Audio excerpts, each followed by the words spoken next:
আমরা মেরেচর ইউনিয়নের ভাটিকলিহারা গ্রামের ফকিরপাড়া বাগাডোবা গ্রামের লোকজন দীর্ঘদিন যাবত নদী ভাঙনের কারণে অনেক অশান্তিতে আছি। এইবারও এই নদী ভাঙনের কারণে আমাদের এলাকায় ভাটিকলিহারা বাগাডোবা ভিটাকান্দি গ্রামের প্রায় 10 থেকে 15টা ঘর ভেঙে গেছে। এমনই লোকের ঘর ভেঙে গেছে যারা দ্বিতীয়বার ঘর করার মতো, বাসস্থান করার মতো তাদের কোনো জায়গা নেই, জমি নেই। আমরা আজ প্রায় 30 বছর যাবত এই নদীর ভাঙনে আমরা ভুগছি। একবার না, 2 বার না, 4 বার 5 বার আমরা এমন লোক আমরা আছি এখানে যারা সবাই প্রায় 5 বার 6 বার করে বাড়ি ভাঙছি। আমাদের এই সময়ের মধ্যে, এই 30 বছরের মধ্যে অনেক এমপি মন্ত্রী আসছে, কিন্তু অনেকে আমাদেরকে ওয়াদা দিছে এই কাজ করার জন্য, যে নদী ভাঙন রোধ এবং এখানে একটি ব্রিজ অনেকদিন যাবত পরিকল্পিত ভাবে অনেকদিন বাবদ মাটির সোয়েল টেস্ট করছে, কিন্তু আমরা এই কাজের কোনো আমরা রেজাল্ট বা অগ্রগতি পাই নাই। আমরা আজ এমন পথে এমন জায়গায় আছি যে আমরা কাকে কি বলবো, আমাদের মানে আসার কোনো আর বলার মতো কোনো জায়গা নেই। আমরা এবার মাননীয় প্রতিমন্ত্রী সাহেবকে নির্বাচনের আগে আমরা বলছিলাম যে আমাদের আপনার কাছে কোনো দাবি নেই, আমাদের দাবি একটাই, এই নদী ভাঙন রোধ এবং এই ব্রিজটা যাতে হয়, এটি আমাদের দাবি ছিল।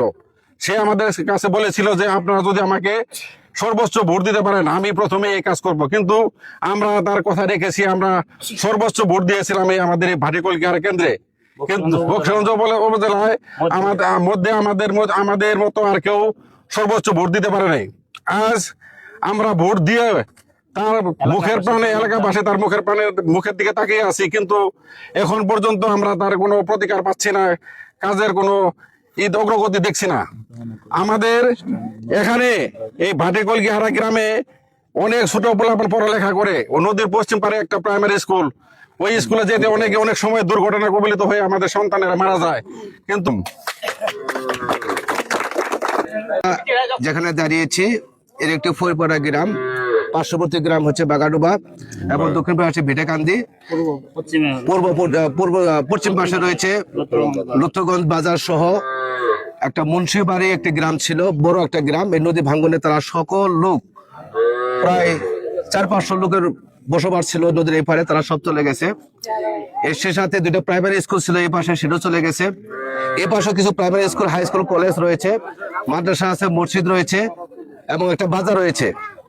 অত্যন্ত ঝুঁকিপূর্ণ এবং সবচেয়ে বড় কথা হলো যে এখানে যারা বসবাস করতেছে তারা খুব নিরীহ পার্সন মানুষ, গরিব অসহায়। তারা 4 বার 5 বার করে বাড়ি ভাঙন করে এখন তাদের আশ্রয়ের একটা টিন যে কোথাও যায় স্থায়ী নিয়ে তারা বসবাস করে থাকবে, তারা এই জায়গাটা নেই। তারা অন্য একটা বাড়িতে আশ্রয় নিয়েছে, খুব কষ্ট করে জীবনযাপন করছে, খাওয়া দাওয়া থাকে খুব কষ্ট করে, আমার থাকার কষ্ট, তাদের পারিবারিক পরিচালনার ক্ষেত্রে খুবই কষ্ট করে জীবনযাপন করতেছে। আমরা চাচ্ছি যে এই করে মেরেচর ইউনিয়নটা বিলীন হয়ে যাচ্ছে। আমরা প্রতিমন্ত্রী এম রশিদুজ্জামান মিল্লার সাহেবের কাছে সবাই অনুরোধ জানাচ্ছি যে আপনি আপনার এলাকা, আপনার কাছের এলাকা, আপনার পার্শ্ববর্তী ইউনিয়নের মতো একটা ইউনিয়ন, এই মেরেচর ইউনিয়ন, এই মেরেচর এই দুর্ভোগ এলাকাটি, এই নদী ভাঙ্গন এলাকাটি আপনি সুদৃষ্টি দিবেন। এই জন্যই যে গরিব অসহায় মানুষগুলোর জন্য তারা সুস্থির জীবনযাপন করতে পারে, আর যেন নদী ভাঙ্গনের কবল না হয়, আর যেন তারা এই মসজিদ মাদ্রাসা থেকে তারা সামাজিক যে প্রতিষ্ঠানগুলো আছে সেই প্রতিষ্ঠানগুলো রক্ষা পায় এবং মানুষকে